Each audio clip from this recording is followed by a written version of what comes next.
Good morning, everyone. Here I am presenting my topic on chemical equation. What is chemical equation? Chemical equation आखिर क्या है? Equation आखिर ये है क्या? Chemical equation is a simplest form of chemical reaction. जो भी chemical reaction हो रही है, हमें पता है जनरल डेली लाइफ में आसपास कुछ ना केमिकल रिएक्शंस होती रहती है, उनको हम कैसे एक सिंपलेस्ट फॉर्म में रिप्रेजेंट कर सकते हैं, हम कह सकते हैं साइंटिफिक मोड में कैसे हम उनको रिप्रेजेंट कर सकते हैं, उसे हम केमिकल इक्वेशन कहते हैं. अब फॉर एग्जांपल कि हम देखें कि केमिकल रिबन है, ठीक है, is bond in oxygen, it gets converted to magnesium oxide. अभी मैं जनरली बोलते हैं कि मैग्नीशियम रिबन है, उसको मैंने in the presence of air में बर्न किया और मुझे मैग्नीशियम ऑक्साइड मिल गया. ठीक है, तो मैं ये हो गया इसका वर्ड फॉर्म. ठीक है, डिस्क्राइब. अब इसी को हमने एक वर्ड इक्वेशन में लिखा तो क्या हुआ, मैग्नीशियम प्लस ऑक्सीजन ये मिलके क्या बनाता है, मैग्नीशियम ऑक्साइड. ठीक है, अब मैग्नीशियम ऑक्साइड बन गया. अब इस चीज को जो ये हुआ रिएक्शन हुई थी उसको मैंने एक वर्ड फॉर्म में लिख दिया. ठीक है, अब इस वर्ड फॉर्म को मैं आगे कैसे और सिंपलेस्ट वे में कर सकती हूँ. ठीक है, देखिए मैग्नीशियम है, मैग्नीशियम क्या हो गया, को हम रिप्रेजेंट करते हैं Mg से, ऑक्सीजन को रिप्रेजेंट करते हैं O2 से और मैग्नीशियम ऑक्साइड को रिप्रेजेंट करते हैं MgO से. तो मैंने कैसे लिखा, जो Mg मैग्नीशियम है उसकी को रिप्लेस करके Mg लिखा, Mg प्लस ऑक्सीजन की जगह O2 से एरो MgO. ठीक है, अब ये केमिकल रिएक्शन उसको मैंने कैसे सिंपलेस्ट फॉर्म में लिख दिया, तो ये चीज़ क्या कहलाती है, केमिकल इक्वेशन. ठीक है, अब मैग्नीशियम प्लस ऑक्सीजन ये कहलाते हैं रिएक्टेंट, क्योंकि आपस में रिएक्शन करते हैं और एंड में हमें क्या देते हैं, एक प्रोडक्ट दे देते हैं, प्रोडक्ट बनाते हैं. ठीक है, तो ये कहलाते हैं जो प्रोडक्ट है. ठीक है, MgO क्या है, प्रोडक्ट है, और Mg प्लस O2 रिएक्टेंट है. अगर हम इस एरो को एक बेस मान लेते हैं जिसकी लेफ्ट हैंड साइड पे, ठीक है, इसकी लेफ्ट हैंड साइड पे हम रिएक्टेंट को लिख देते हैं और इसके राइट हैंड साइड पे हम प्रोडक्ट को लिख देते हैं. ठीक है, ये जो पूरी रिएक्टेंट एरो प्रोडक्ट क्या बोल सकते हैं, रिएक्टेंट एरो प्रोडक्ट, इसको हम सिंपलेस्ट फॉर्म बोल सकते हैं कि ये केमिकल इक्वेशन का एक फॉर्म है. ठीक है, समझ में आ गया सभी को कि रिएक्टेंट है वो आपस में रिएक्शन करते हैं और प्रोडक्ट को फॉर्म करते हैं. इसी को हम जैसे कहते हैं रिप्रेजेंट करते हैं, वो है केमिकल इक्वेशन. अब इस केमिकल इक्वेशन को हम किस तरीके से बैलेंस करेंगे. ठीक, अब यहाँ पे ये क्वेश्चन होता है कि जो केमिकल इक्वेशन को बैलेंस करने की जरूरत क्यों पड़ी. अब इसके लिए है कि the number of atoms of each element remains the same before and after a chemical reaction. जो केमिकल रिएक्शन है उसके पहले जो एलिमेंट हमारे काम आ रहे हैं, जो रिएक्शन, वो रिएक्शन के पहले और बाद में उनकी नंबर ऑफ वो कभी भी चेंज नहीं होते हैं. ठीक है, वो हमेशा सेम रहते हैं. ठीक है, मास रिडक्शन नहीं होता, इसलिए क्या है, जो इक्वेशन को बैलेंस करने की नीड होती है. अब हम एक एग्जांपल के तौर पे देख रहे हैं कि जिंक प्लस सल्फ्यूरिक एसिड है, वो क्या बनाता है, zinc sulphate plus H hydrogen gas. ठीक है, अभी जो रिएक्शन है उसको मैंने वर्ड फॉर्म में लिख दिया, लेकिन इसको और सिंपलेस्ट साइंटिफिक वे में हम कैसे लिख सकते हैं, उसी को क्या बोलते हैं, केमिकल इक्वेशन. जिंक है, zinc plus sulphuric acid H2SO4 arrow ZnSO4 plus H2. ठीक है, ये क्या है, एक केमिकल रिएक्शन है. ठीक है, अब हमें इसको बैलेंस करना है कि ये देखना है कि बैलेंस है या नहीं है. तो मैंने नीचे एक टेबल बनाई है, एक उसमें लिखा एलिमेंट, नंबर ऑफ एटम्स, एक है लेफ्ट हैंड साइड के एटम्स और number of atoms right hand side के. ठीक है, लेफ्ट हैंड साइड में क्या है, रिएक्टेंट, और राइट हैंड साइड में है प्रोडक्ट. ठीक है, अब इसमें कौन कौन से एलिमेंट हैं, देखिए जिंक, हाइड्रोजन, सल्फर और ऑक्सीजन. यहाँ लिख दिया जिंक, हाइड्रोजन, सल्फर, ऑक्सीजन. ठीक है, अब लेफ्ट हैंड साइड में कौन कौन से एटम कितने नंबर्स में है। जिंक 1, हाइड्रोजन कितने हैं 2 लिख दिया, सल्फर 1, ऑक्सीजन 4। ठीक है, लेफ्ट हैंड साइड में हो गया। अब राइट हैंड साइड में कौन कौन से एटम्स हैं वो हमें देखना है। Zn 1, सल्फर कितना है 1, ऑक्सीजन O4 4, हाइड्रोजन H2। ठीक है, अब ये देखिए zinc number of atoms left hand side और number of atoms right hand side. 1 left hand side में एटम जिंक का 1 है और राइट हैंड साइड में 1 है। हाइड्रोजन में 2 और राइट हैंड साइड पे है 2। सल्फर लेफ्ट हैंड साइड में 1 और राइट हैंड साइड में 1। ऑक्सीजन लेफ्ट हैंड साइड में 4 और राइट हैंड साइड में कितना क्या है 4। ठीक है, अब ये क्या है इक्वल है सभी, इसलिए इसको हम क्या बोलेंगे कि हमने बोला कि जो ईच एलिमेंट है वो क्या होना चाहिए, सेम होना चाहिए, उनका नंबर ऑफ एलिमेंट है वो सेम होना चाहिए बिफोर रिएक्शन और आफ्टर रिएक्शन। तो ये रिएक्शन क्या है एक तरह से बैलेंस है, लेकिन सारी रिएक्शन ऐसी हो ये पॉसिबल नहीं है। मैक्सिमम रिएक्शन है वो क्या होता है उनको हमें बैलेंस करना पड़ता है। अब किस तरीके से हम बैलेंस करेंगे वो आगे हम कंटिन्यू करते हैं। एक रिएक्शन लिया मैंने Fe plus H2 arrow Fe3O4 plus H2। अब हमें सबसे पहले ये देखना पड़ेगा कि वो रिएक्शन क्या है, बैलेंस है या नहीं। ठीक है, सबसे पहले ये चेक करेंगे। तो लेट्स चेक एलिमेंट कौन कौन से, iron, hydrogen, oxygen. Number of atoms left hand side में, number of atoms right hand side में। ठीक है, अब Fe है कितना है लेफ्ट हैंड साइड में 1, आयरन लेफ्ट हैंड साइड में 1, राइट हैंड साइड में कितने हैं Fe3 3, हाइड्रोजन कितने हैं H2 2, यहाँ कितने हैं राइट हैंड साइड में 2, यहाँ 2, ऑक्सीजन O1 1 है यहाँ पे, यहाँ कितने हैं 4। ठीक है, अब यहाँ देखिए आयरन है Fe, वो लेफ्ट हैंड साइड में 1 है लेकिन वही जो राइट हैंड साइड में कितने हैं 3, यानी बैलेंस नहीं है। ठीक है, इक्वल नहीं है number. Hydrogen left hand side में 2, राइट हैंड साइड में 2, यानी ये इक्वल है।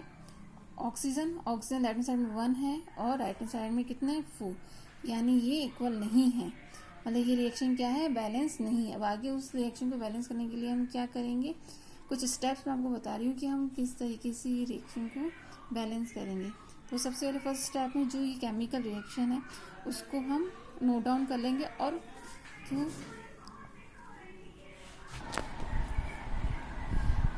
केमिकल रिएक्शन लिखी हमने Fe plus H2O arrow Fe3O4 plus H2। अब इन सभी जो केमिकल फार्मूला हैं इनको हम एक ब्रैकेट में रख देंगे। इनके चारों वो एक बॉक्सेस ड्रॉ कर देंगे। ठीक है, मैंने बॉक्सेस ड्रॉ कर दिए इनकी चारों।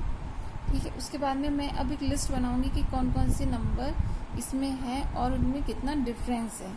ठीक है, एलिमेंट Fe नो लिखा, HO ठीक है, H अलग O अलग। ठीक है, इनको साथ साथ नहीं लिखना है, ध्यान रखना है। H2 हुए तो इसका मतलब नहीं कि HO हो साथ, ये अलग अलग एलिमेंट है जो उनको हमें क्या लिखना है, अलग अलग लिखना है। लेफ्ट हैंड साइड में कौन से हैं और राइट हैंड साइड में कौन से हैं।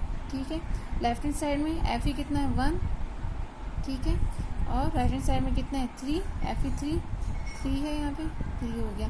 अब H कितने हैं यहाँ पे 2, ठीक है, यहाँ पे 2 लिख दिया हमने, और यहाँ पे कितना है 2, यहाँ 2 कर दिया। ऑक्सीजन O कितना है 1, ये रहा 1, ठीक है, यहाँ कितना O4 4। ठीक है, अब ये देखना है कि इक्वल है नहीं है। अब लेफ्ट साइड में Fe कितना है 1, लेकिन राइट साइड में 3 है। ठीक है, यानी ये बैलेंस नहीं है। हाइड्रोजन लेफ्ट साइड में कितना है 2, राइट हैंड साइड में 2, यानी ये इक्वल है। ऑक्सीजन लेफ्ट हैंड साइड में 1 है और राइट हैंड साइड में कितना है 4, ये इक्वल नहीं है। ठीक है, मतलब ये रिएक्शन बैलेंस नहीं है, इसको हमें बैलेंस करना होगा। ठीक है, ये वो मैंने आपको चीज़ ऊपर बता दी थी कि ये ना ये रिएक्शन बैलेंस है नहीं है, उसको हम आगे करें, लेकिन ये स्टेप है तो उससे हमें फॉलो करना होगा। ठीक है। अब हमें पता चल गया क्या क्या डिफरेंस है। उस डिफरेंस को मिटाने के लिए सबसे पहले हम कैसे करेंगे, हमारे 3 एलिमेंट है, Fe है, ऑक्सीजन है और हाइड्रोजन है।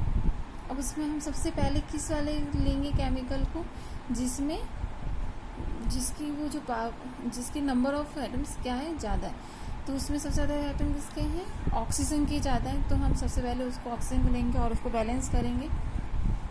तो हमने यहाँ पे किसको सेलेक्ट किया, Fe3O4 को करा है, ठीक है, एंड द एलिमेंट ऑक्सीजन, ठीक है। इसमें जो हमने जो प्रोडक्ट है वो Fe3O4 को सेलेक्ट किया और उसमें ऑक्सीजन को सेलेक्ट किया। अब हम टेबल बना रहे हैं atom of oxygen. Initial phase में कितने हैं, 1 वाटर आया था, H2O, O ऑक्सीजन का 1, और प्रोडक्ट में Fe3O4 बना है, उसके अंदर ऑक्सीजन कितने हैं, 4, यहाँ पे लिखे हुए। अब हम इसको बैलेंस करने के लिए क्या करेंगे, इस 1 को, अब मैक्सिमम को तो हम कम कर नहीं सकते, तो जो मिनिमम है उसी को हम क्या करेंगे, इंक्रीज कर देंगे। तो 1 को हमको 4 में इक्वल करने के लिए क्या कर सकते हैं, 1 × 4, ठीक है। अब ये 4 क्या है, 4 एक कॉफिशिएंट है जिसको हम H2O के आगे लिखेंगे, ठीक है, बिफोर लिखेंगे, ठीक है। अब मैंने आगे आपको बताया था कि जो भी चेंजेस करना है हमें, ठीक है, वो हमें किसी भी फॉर्मूले में नहीं करना है, उसी के आगे चेंजेस होंगे, जो उस ब्रैकेट के बाहर ही हमें जो चेंजेस करने हैं। तो हम जैसे H2O है तो ना कि उसको हम H2O4 भी नहीं लिख सकते और H2O ब्रैकेट 4 भी नहीं लिख सकते। क्या करेंगे, उस H2O के आगे ही हम ये 4 लिखेंगे, एज अ कोफिशिएंट यूज होगा, ठीक है। अब देखो मैं यहाँ आगे इस 4 को लिख रही हूँ, Fe plus H2O, Fe3O4 plus H2, ये केमिकल इक्वेशन लिख दी।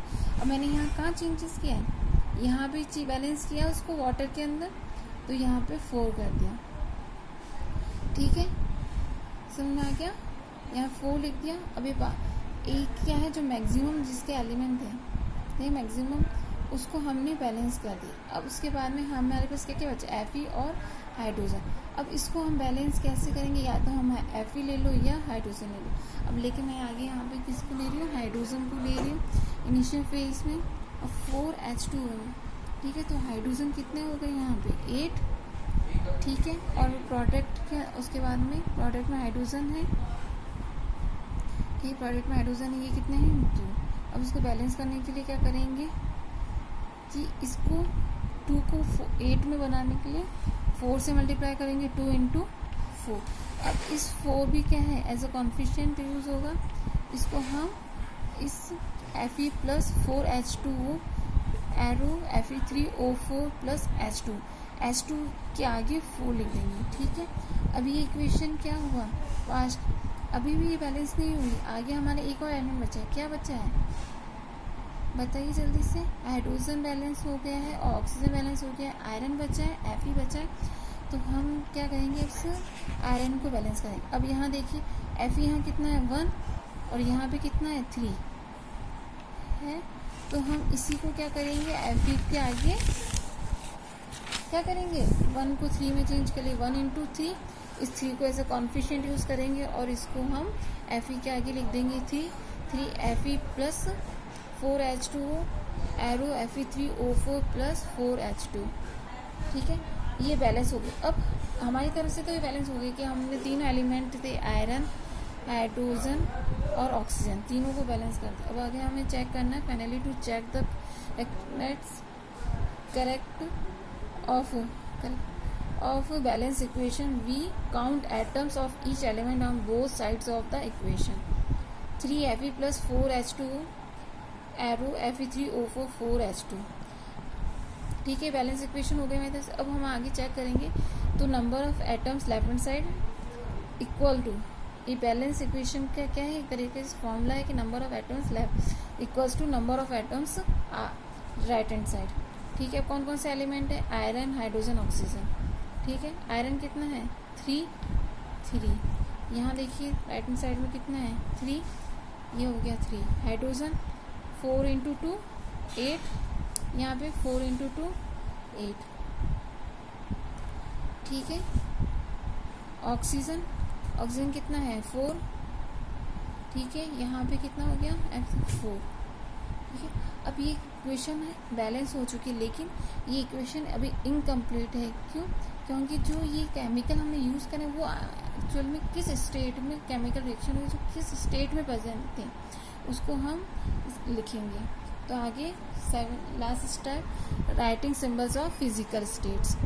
Fe 3Fe plus 4H2O arrow Fe3O4 plus 4H2।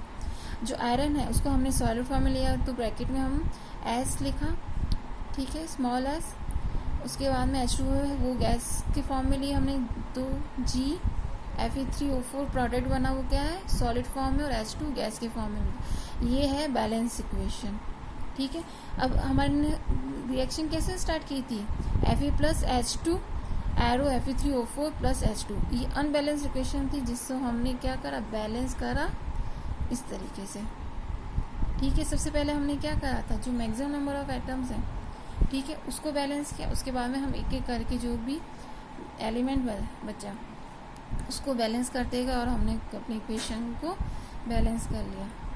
ठीक है, अब आपको कोई भी क्वेरी हो, कुछ भी समझ में नहीं आया हो, तो आप मेरे कमेंट सेक्शन में पोस्ट करें, मैं आपको उसका रिप्लाई ज़रूर करूँगी। और भी किसी टॉपिक में, आपको साइंस के किसी भी टॉपिक में कोई प्रॉब्लम हो तो मुझे रिप्लाई करें कमेंट सेक्शन में।